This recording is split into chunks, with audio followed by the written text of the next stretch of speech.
Changing your appearance probably wouldn't have saved you from the man in our next story. He targets everyone. A boss who thinks there's nothing wrong with vicious personal attacks, as well as abusive emails, phone and SMS messages. It's no surprise then that every one of his employees ended up sacked or moving on.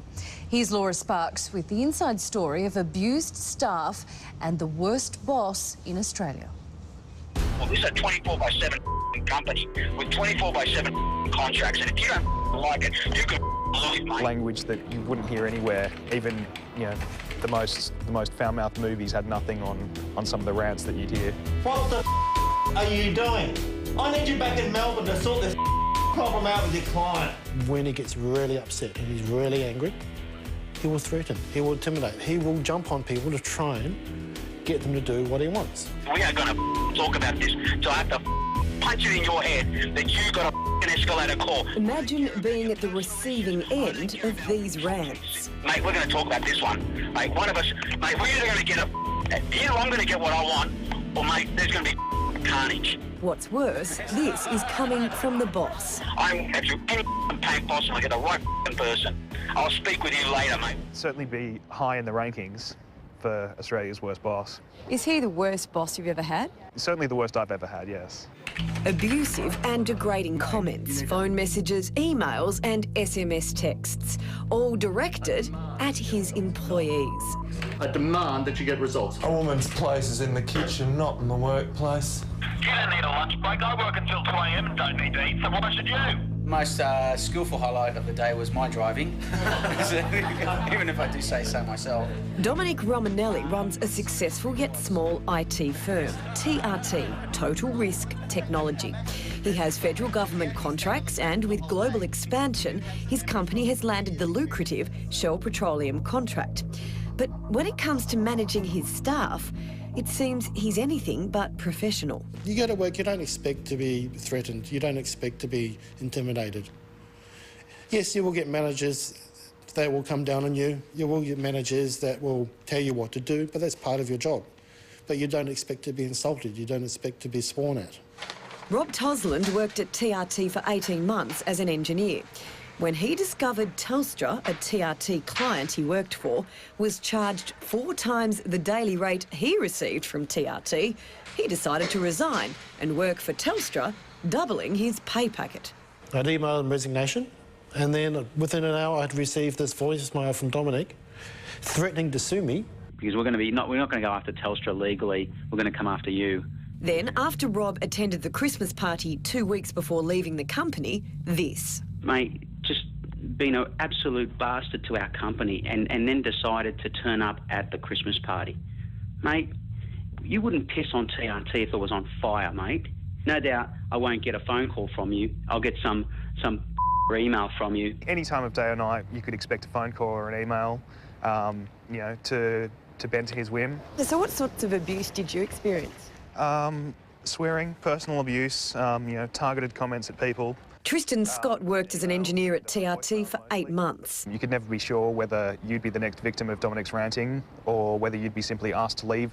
In Tristan's case, that's exactly what happened. I was asked to leave, possibly because of a workplace injury and some workers' comp. I was not given any explanation. I was asked to resign, and work choices had come in 2 weeks earlier, so I didn't have a choice. If you don't do as you're told, you get threatened or you get thrown out the door.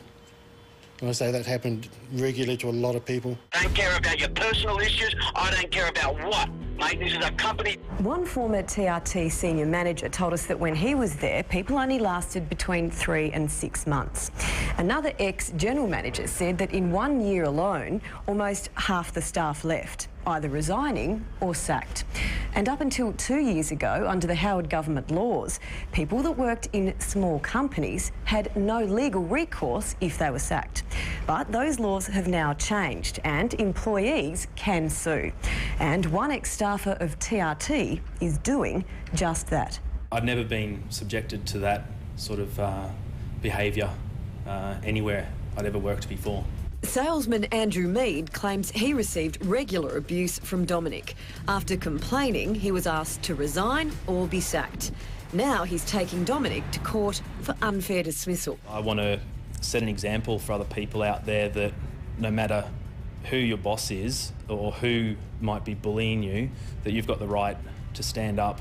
We spoke to 23 former TRT employees. All told stories of bullying and abuse, but refused to be interviewed.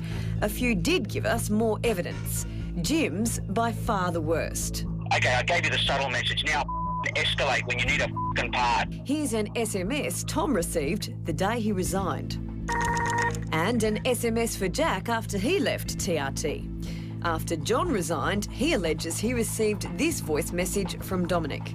You're a loser, mate. You'll never amount to anything. Listen to a voice message Tanya got at work from Domenic. This is my company. I pay your wages. I can ask you to do whatever I want to. And this email Domenic sent to Matt at work.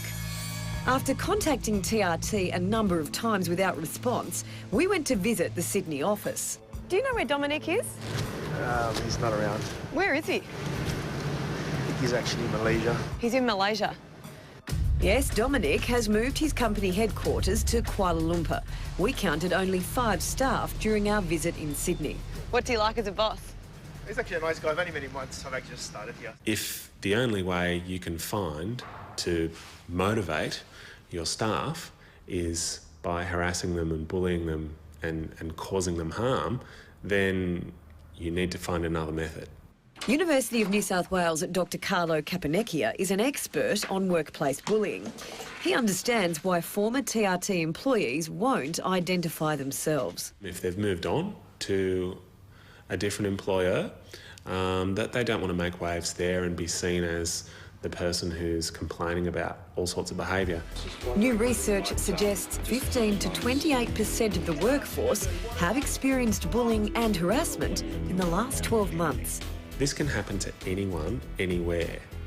And in those terms, it's a very, very large problem that we really do need to do something about. He's a very shrewd businessman, but whether that translates to someone that should be managing people is another question. Mate, you're going to get escalate this call or you're not going to be happy and neither am I.